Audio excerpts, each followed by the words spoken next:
পৰৱৰ্তী খবৰ গুৱাহাটী উচ্চ ন্যায়ালয়ৰ এক গুৰুত্বপূৰ্ণ ৰায়দান হাইস্কুলৰ প্ৰধান শিক্ষকৰ বাবে যোগ্যতা লাভ কৰিব বিজ্ঞান শাখাৰ স্নাতক উত্তীৰ্ণ শিক্ষকে আৰু 2000তকৈ অধিক বিজ্ঞানৰ স্নাতক উত্তীৰ্ণ শিক্ষকৰ বাবে এই সুখবৰ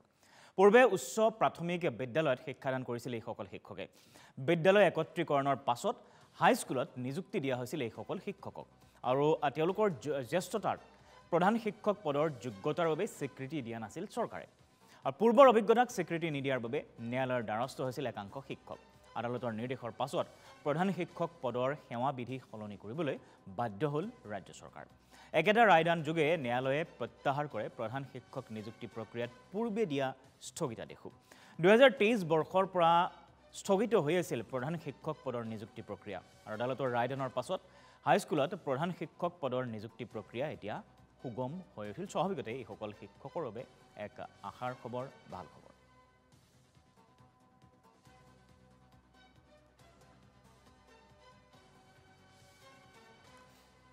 আমি জনাইছো পুনৰবাৰ এই মুহূৰ্তৰ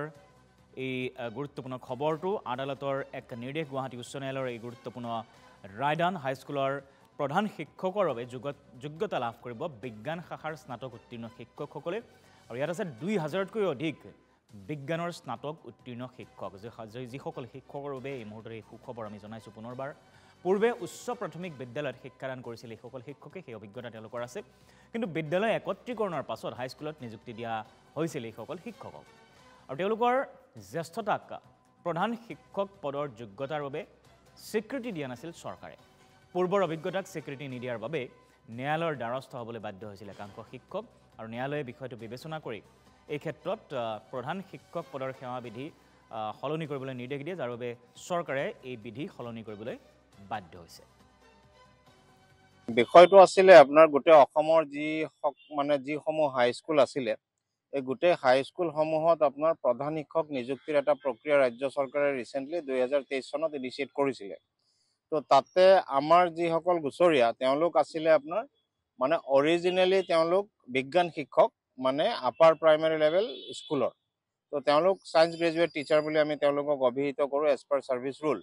কিন্তু এই সায়েন্স গ্ৰেজুৱেট এই আপাৰ প্ৰাইমেৰী স্কুলসমূহ কি হৈছে আপোনালোকে জানে যে ৰিচেণ্টলি আপোনাৰ শিক্ষা মিত্ৰ বুলি এখন স্কিমৰ আণ্ডাৰত আপোনাৰ ৰাজ্য চৰকাৰে হেৰি কৰিছে এই স্কুলসমূহক আনি পেলাই হাইস্কুলৰ লগত এমালগেমেট কৰিছে সংযোজন কৰি দিছে তো সংযোজন কৰি দিয়াৰ কাৰণে ৰাজ্য চৰকাৰে ক'ব বিচাৰিছিলে যে যিসকল বিজ্ঞান শিক্ষকক সংযোজন কৰা হৈছে নতুনকৈ হাইস্কুলত তেওঁলোকৰ সেই আগৰ যিখিনি পাছ ছাৰ্ভিচ আছিলে আপোনাৰ সেই পাছ ছাৰ্ভিচখিনিৰ যিটো বেনিফিট ৰিগাৰ্ডিং চিনিয়ৰিটি সেইটো তেওঁলোকে নেপাব আৰু অনলি এমালগেমেটেড হৈ যোৱাৰ পিছত সংযোজন হৈ যোৱাৰ পিছতহে তেওঁলোকে চিনিয়ৰিটিটো পাব